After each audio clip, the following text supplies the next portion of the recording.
Shalom, shalom. This is Brother Kasha Kwala coming back at you with another lesson, giving all glory, honor, and praises to Yahweh, Ba'ashem, Yahweh Shai, Ba'ashem, Chakadash. Double honors to the apostles and elders, the great millstone who rule and teach well. Peace, love, salutation to the elect 144 first fruit. I'm just going to jump right into it. It says 2 Timothy 4 and 5, but watch thou in all things, endure afflictions, and do the work of an evangelist. Make full proof of thy ministry. All right. So I just wanted to just go through this verse right here in particular. It says, but especially the word evangelist, because that's what we are. So it says, but watch thou in all things. Exactly. Watch thou in all things. The scriptures always talk about being sober and vigilant. Matter of fact, I'm just going to type in the word sober, and a few precepts should pop up, especially in Thessalonians, which I would want. So 1 Thessalonians 5 and 6, therefore let us not sleep as do others, but let us watch and be sober. So I want to get the word sober. The word sober in the not Hebrew, but the Greek, napho, and it means to be sober, to be calm and collected in spirit. Exactly. To be temperate. The word temperate goes into controlling one's desires and passions. Okay. So the word desire goes into the word love. So control what you love. If you really love women, you can control that type of desire and kind of just refrain from women for a second. If you really love like carnal possessions, as in, money or, cars or whatever, there's a certain level to where you need to cut that off. You can only go so far once you're in this thing of ours. You really ain't supposed to be loving money. It says, for the love of money is the root of all evil. You loving money is not a good thing. Don't get me wrong. You can like to make money, which is fine. It puts you in a better position, which in turn kind of keeps you, or keeping the scripture in the book of Ecclesiastes, where it talks about wisdom is a defense and money is a defense. You go into the word defense, it means a shadow or a covering. What is a shadow? It's a temporary shade, which hides you or covers you from heat or whatnot.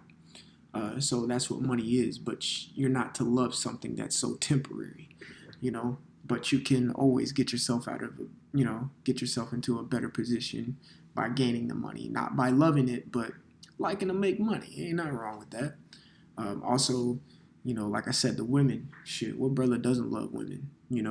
Hey, women are pretty and all that, but once you start going through your experiences and your trials with women, you understand that they're worthless and ain't worth shit.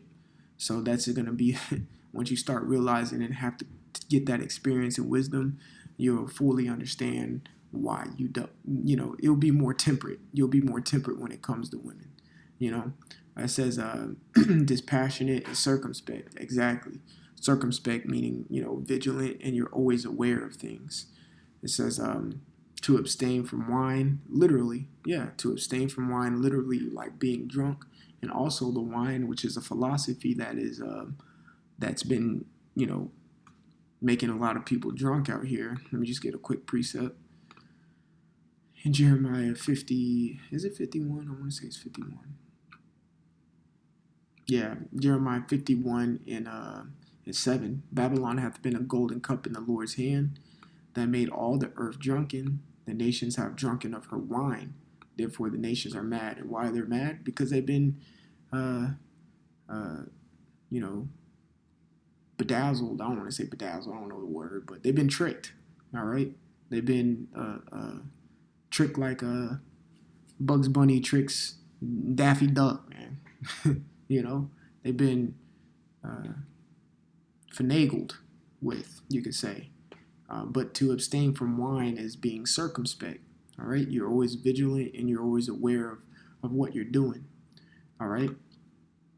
So going back, it says to watch thou in all things. Exactly. You watching in all things is being circumspect and being sober and being vigilant. All right? Also, hey, take mental notes.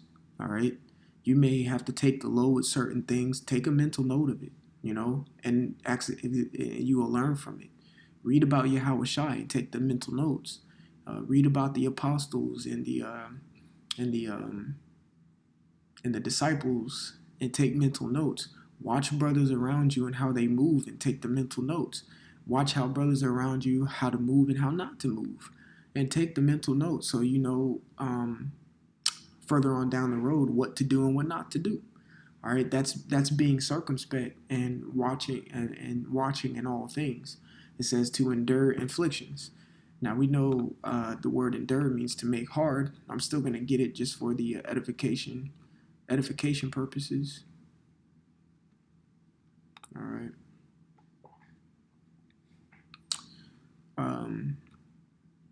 The word endure in the Greek is kakapathio. Let's see. Strong's G 2553. Kakapatheo. Kakapatheo. Kakapatheo. Salakia.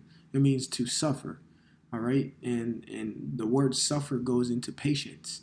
And when you're suffering something, you're being patient through something. It says to endure, to suffer evils. So you're being patient in the word evils, or evil means bad times. You're suffering bad times. And as of right now, we're enduring an affliction. We're enduring bad times right now. America sucks, man. It's just bad times. There's a lot of evil around us. But we still find the light and joy when it comes to the scriptures. We still find that sliver, that light at the end of the tunnel. And there's a whole bunch of darkness, but there's like a dim light at the end of the tunnel. We see that. A lot of people don't. And they don't know how to suffer in their bad times. All right? We understand how to be low, meek, and patient in the bad times. So it says hardships and troubles. It says to be afflicted. All right? So we understand what the enduring afflictions are. And that's something, if you don't understand, you're going to have to go through and get your wisdom. Experience is the best teacher. I'm still learning. You know, I've only been in the truth for going on 6-7 years or whatnot. I'm still learning the bad times. I'm still learning the afflictions. I'm still learning things that I need to go through in order to move forward and endure. And grow as a man, you could say. A man in the spirit, you know? So it says, but watch thou in all things, so be vigilant, be sober. Watch, take notes, be observant. Being observant is one of the best ways to learn. It says endure afflictions. Enduring afflictions is taking on the things that come to you and going through your experiences and enduring through the hardships and the troublesome times that may come to you. And at the end of the day, whatever, if it be good or bad, see what you're getting out of it. Okay? Oh, you got a flat tire. Well, what's the good in that? Most people can't visualize that or even think about that. I caught a fucking flat tire. What good is that? Or you caught a flat tire. Damn.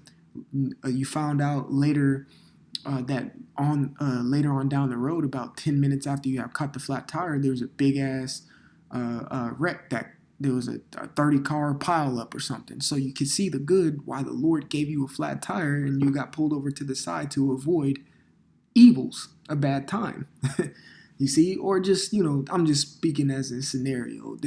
You can see the good in everything, and you can learn the wisdom and experience in all the afflictions that you go through, and also all the good things that you go through as well. It says, do the work of an evangelist. Okay, that's a good one, because an evangelist is preaching the good gospel. The gospel is the good news. So let's get the word evangelist real quick. This is a great scripture. You can take this scripture and literally post it on a wall or something, and you can literally live by this every single day. Every day. Let's see what Esau says. Strong's G 2099. Evangelistes. Evangelistes. Evangelistes. Esau sound bored as fuck in that. It'd be cracking me up every time. But it says a bringer of good tidings. Tidings is good news, man. All right. What's the good news? Let's get it real quick. Let's get an example of what good news is. Let's go to 1 Thessalonians real quick. All right. So 1 Thessalonians chapter 4, verse 15. I'm going to read it through as well, because this is a heavy part of this chapter. It says, for this we say unto you by the word of the Lord, Yahweh Shem Yahushai, that we which are alive and remain unto the coming of the Lord shall not prevent them which are asleep. For the Lord himself shall descend from heaven, having a shout, with the voice of the archangel, and the trump of power, and the dead in Yahushai shall rise first. Then we which are alive and remain shall be caught up together with them in the clouds to meet Yahweh Shem Yahushai in the air, and so shall we ever be with the Lord. Wherefore comfort one another with these words. Exactly, that is good tidings right there. To be caught up in a chariot, to see bros that may have passed on in this lifetime, to see him again, see King Masha. I'll get to actually meet him in person. Lord willing, I'll be a part of that. We actually get to meet Yahweh Shai, Lord willing, being a part of that. We get caught up out of this hellhole that we're in, this mundane daily circle that we go in. Kind of feel like a hamster in a wheel. To get out of this. Bros who passed away get resurrected. These are beautiful things. Demons off of our people. We don't have to deal with niggas no more because they've come in the right mind. Things get destroyed. No more Edomites and over us. No more women ruling over us. Things get turned right side up because everything's upside down. Those are good tidings, man. And the thing that people don't understand, they don't understand that a nuclear destruction is good tidings. That's good news to my ear. I can't stand the place. And I'm sure my bros who I preach with on week in and week out and keep contact with can say the same. They can't stand this place, but they bear it. They endure their afflictions. It says the name given to the New Testament heralds of salvation through Yahushua Mashiach, who are not apostles. So, also evangelists are the apostles as well, because they did preach good tidings. Apostle Paul, Apostle Peter, all the other 12 apostles or whatnot. And then you had the disciples that were with them. All right. And the ones who believed and continued to push in the service in the ministry. All right. So going back, it says to do the work of an evangelist. You should be happy to do the work of an evangelist. Matter of fact, let me get Philippians. I want to say the 3rd chapter real quick. Philippians 3. It says, this is it. Philippians 3:1. Finally, my brethren, rejoice in the Lord, Yahweh Shem Yahushai, to write the same things to you. To me, indeed, is not grievous. So the things that Paul wrote was not grievous. He said to write the same things unto you, meaning he wrote these things to the Romans, to the Hebrews, to the Corinthians, to the Thessalonians, to the Ephesians, to the Galatians, to Philemon, all these books that Paul had an epistle with. He wrote the same things which were not grievous unto him because he liked doing it. And what was he writing unto him? He was writing good tidings, okay? Whether it come in a form of rebuke or reproof or coming in a form of praise. Really, when you read Philippians, it's coming in the form of praise. When you read the book of Corinthians, 1st and 2nd, it's a form of rebuke lightweight. Like, what are y'all doing? But that's a good tiding because what it says in Proverbs, just loosely paraphrasing, a wise man will take his correction and his reproof. I want to be reproved. I want to be corrected so I can learn from my mistakes and become a better individual. And I'm going to sit here and just be 100% real, about, going on a year back. I used to have I'm real, man. I used to have a heavy pride demon, didn't want to act like I knew everything and didn't really take correction too well. And the Lord had to put me through a situation to where it really humbled me. And now I'm more willing to listen than to think I know something. What the scriptures say in 1 Corinthians. Let's get it real quick. 1 Corinthians 8. And I'll just say 2. It says, if any man think that he knoweth anything, he knoweth nothing yet as he ought to know. There's always something to learn. All right? There's always something to learn. Put your ego and pride aside and realize that you're not right all the damn time. You aren't. And I had to learn that. And you just end up taking the low with a lot of things that you go through in life. You learn how to take your losses, but you learn how to turn your losses into mental wins. All right? You turn them into mental wins, meaning just because you took that physical loss or that situation looked and perceived to be a loss, there's no such thing as a loss in your mind because you gained the wisdom off of it.